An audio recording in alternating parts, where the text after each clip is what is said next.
শুভরাত্রি, আসসালামু আলাইকুম। কেমন আছেন সবাইকে, কোথা থেকে দেখছেন অবশ্যই জানিয়ে যাবেন।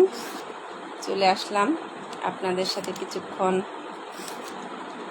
কি বলবো থাকার জন্য, যেটাকে বলে গল্প করার জন্য। হঠাৎ করে মন চাইছে কাঁচা আম খাওয়ার জন্য, তবে কাঁচা আম তো বাজারে প্রচুর পরিমাণে আছে, ঘরে নিয়ে কী করবো খাওয়া শুরু করে দিলাম। তবে আপনাদেরকে দেখাচ্ছি না, যদি কারো লোভ লেগে যায়। সারাদিন সময় পাইনি, তাই চলে আসলাম।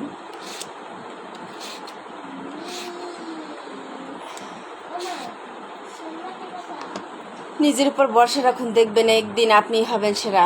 আসলে আমাদের নিজেদের উপর থেকে আমরা নিজেরাই বিশ্বাস হারিয়ে ফেলি, তাই দিন শেষে আমরা হয়ে যাই কি একটা ডিম, যাকে বলে জিরো। হিরো হতে চাই কিন্তু না, পারি না। তার কারণ হচ্ছে আমরা বর্ষা এখন পরনির্ভরশীল, সবাই পরের উপর নির্ভরশীল হয়ে বেঁচে থাকতে চাই। তবে ভাই, যারা আমার মতো পরের উপর নির্ভরশীল হয়ে এখনও বেঁচে আছেন, তারা চেষ্টা করবেন আসলে পরনির্ভরশীল হয়ে বেঁচে থাকার চেয়ে কিছু একটা করে খাওয়া ভালো। সেটা হোক আমার মতো আম খাওয়া, পেয়ারা খাওয়া, যে যাই খেয়ে বেঁচে থাকতে পারেন। তারপরও আমার তরফ থেকে আমি বলবো ভাই, কিছু একটা করেন। বিশ্বাসটা সবচেয়ে বড় জিনিস। আসলে আমরা এখন বিশ্বাসের কি বলবো অমর্যাদা নিয়েই বেঁচে আছি বাবা।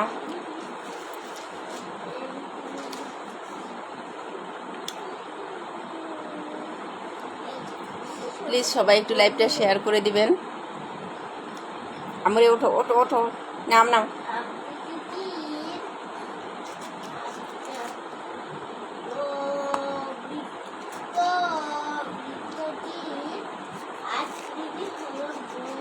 কিসের কি পড়ছো তুমি?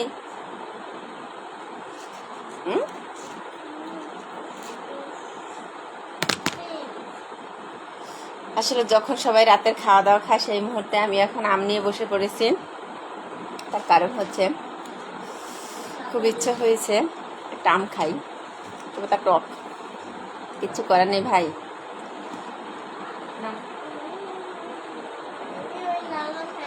শক্ত দেখো, ঝুড়িতে আছে কাঁচা আম, কোনখানে যেন নিয়ে এসো যাও।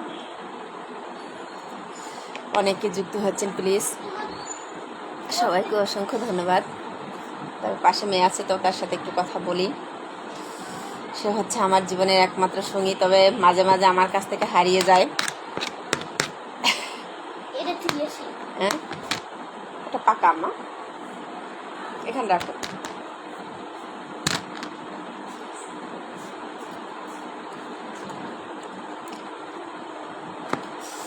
কেউ লোভ দিবেন না, কারণ লোভ দিলেও আমি আপনাদেরকে দিতে পারবো না। বাবা কেন?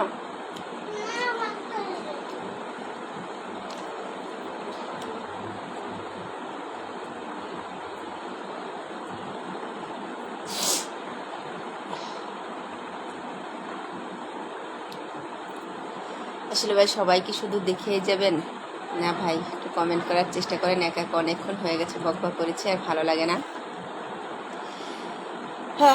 ধৈর্যশীল ব্যক্তিকে মহান আল্লাহ তাআলা অনেকটাই পছন্দ করেন, সেটা আমরা সবাই জানি ভাই। তবে ধৈর্য ধরলেই হবে না, বিশ্বাস প্রতিষ্ঠা করতে হবে বাবা। এই হচ্ছে কাঁচা আম। এই মুহূর্তে আমার হাতে একটি ছোট্ট একটা কাঁচা আম দেখতেই পাচ্ছেন।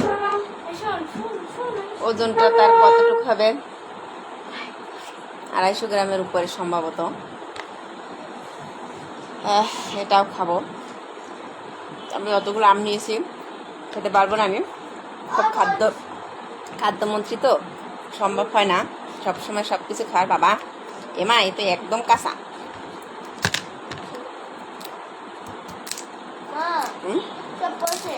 সব পড়া শেষ। আমার মেয়ে ফার্স্ট হয়ে গেছে, তার সমস্ত পড়া এই মুহূর্তে শেষ হয়ে গেছে। তবে জানি না আমি পড়া ধরতে গেলে সে পারবে কি না। তবে আলহামদুলিল্লাহ, তার পারার কথা। কারণ ইদানিং সে মোটামুটি খুব ভালো রেজাল্ট করছে, 50-এর মধ্যে 50 পাচ্ছে, 49 পাচ্ছে, 48 পাচ্ছে এবং কি 45ও পায়, তাই না? তার জন্য সে আমাকে ব্ল্যাকমেল করে অনেক কিছু খেয়ে নিচ্ছে যে আমি ফার্স্ট হয়েছি, আমাকে খাওয়াতে হবে, আমাকে এই কিনে দিতে হবে, সেই কিনে দিতে হবে। 3টা পরীক্ষায় ফার্স্ট হয়েছে, বুঝতে পারছেন কাহিনীটা কোথায়?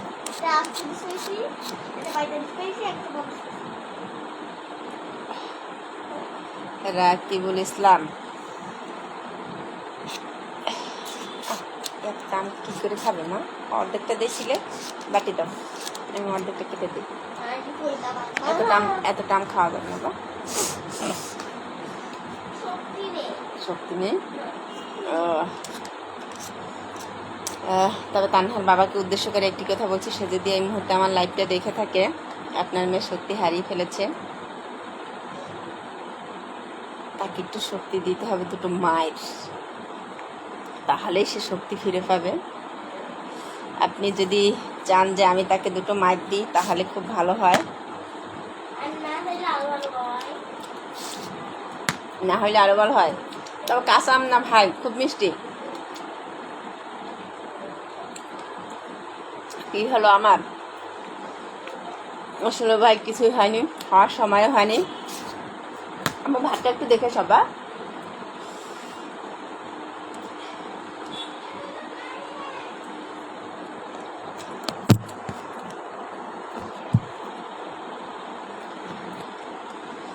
অনেকদিন পরে আপনাদের সাথে অনেকটা সময় কাটাচ্ছি।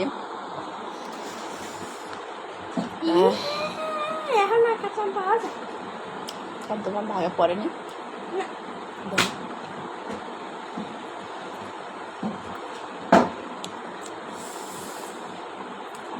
জান্নাত ইসলাম কেমন আছেন? যেই হন আপু ভাইয়া, কোথা থেকে যুক্ত হয়েছেন অবশ্যই জানাবেন।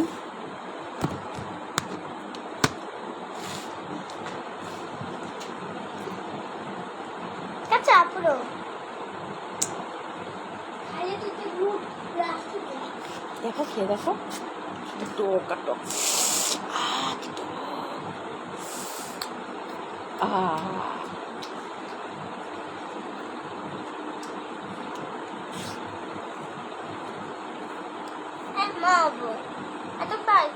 আস্তে আস্তে কাউকে খাইতে পারে না।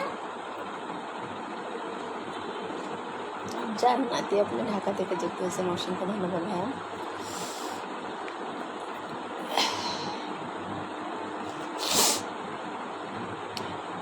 আমা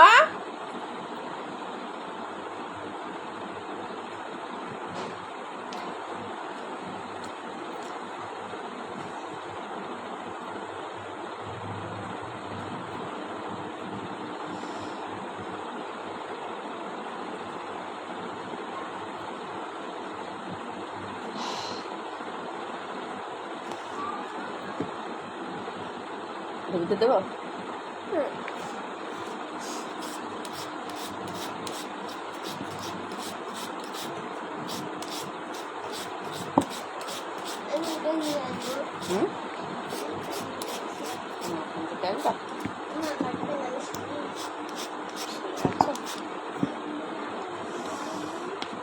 আসলে কাজের লোক তো, তাই কাজ ছাড়া থাকতে পারি না ভাই।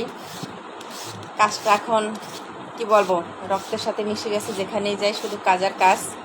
তাই এখন কাজ করতেই পছন্দ, অভ্যস্ত।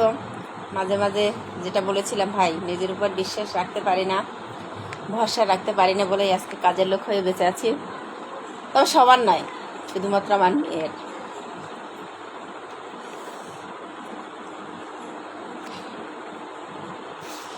ব্যথা পাই,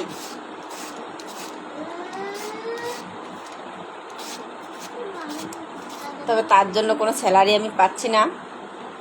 জানি কাজের লোক যারা সার্ভেন্ট থাকেন তাদের মাস শেষে একটা বেনিফিট থাকে, তবে আমার জন্য কোনো বেনিফিট নাই। বেনিফিট শুধু এটুকুই,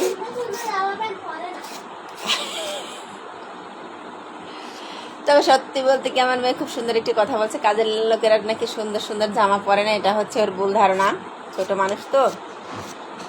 আসলে দরজা খুললো কে? রাখুন। ডাইরি দিবি। হ্যাঁ, ডাইরি দিবি। কি এতে? কি ডায়েরি? ডাইরি রাখি দাও।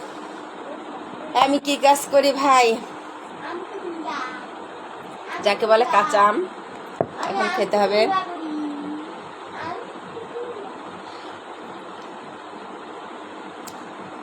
মিজান ভাই, কুড়িগ্রাম ভাই, আপনার ওখানে কি পানি কি অবস্থা ভাই? আপনারা কি এবারে কি আছেন ঠিকঠাক? জানি না ভাই, আসলে টিভির কাছে অতটা সংবাদ দেখা হয় না, মোবাইল কি বলে তাও হয়তো বা খেয়াল করি না ভাই, মোবাইলের যুগ বুঝতেই পারছেন। মানে মাথায় দেবো?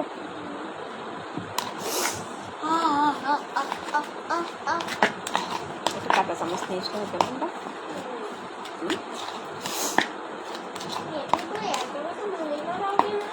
ভাত খুলছিলে? সালাদ।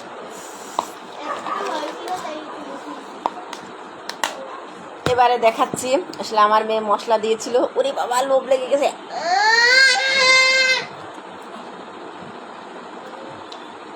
থাক ভাই, আর আপনাদেরকে লোভ দিব না, আর আমিও আর খাবো না। আর সুস্থ মানুষ তো, রাতের বেলা আম খেলে হয়তো বা ঘুমটা খুব ভালো হবে।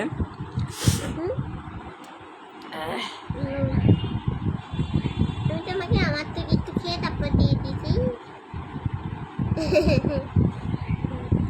ভালোবাসা দেখছেন তো, বিশ্বাস, বর্ষা, ভালোবাসা সবগুলোই এই মুহূর্তে বিরাজ করছে আমাদের এখানে। আমাদের মধ্যে একটা কি বলবো, ভরসা বিশ্বাস দুটোই আছে বলে মা মেয়ে হাঁটি হাঁটি পায়ে এগিয়ে যাচ্ছে আপনাদেরকে সাথে নিয়ে। সবাই আমাদের পাশে থাকবেন, সাপোর্ট করবেন।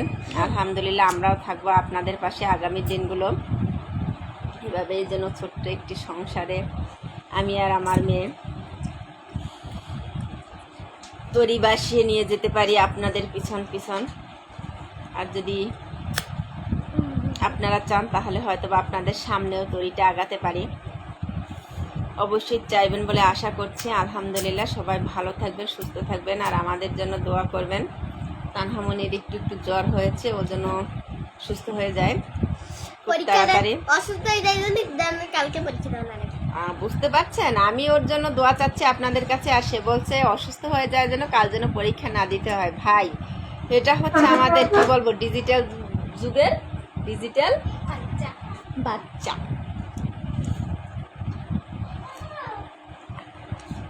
আব্দুর রফ বিডি, ওয়ালাইকুম আসসালাম ভাইয়া, কেমন আছেন? কোথা থেকে যুক্ত হয়েছেন?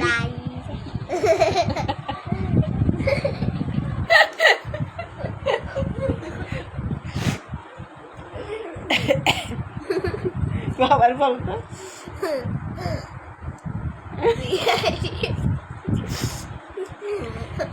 খুব সুন্দর সুন্দর স্ক্রিন এই মুহূর্তে চলছে আমাদের এখানে।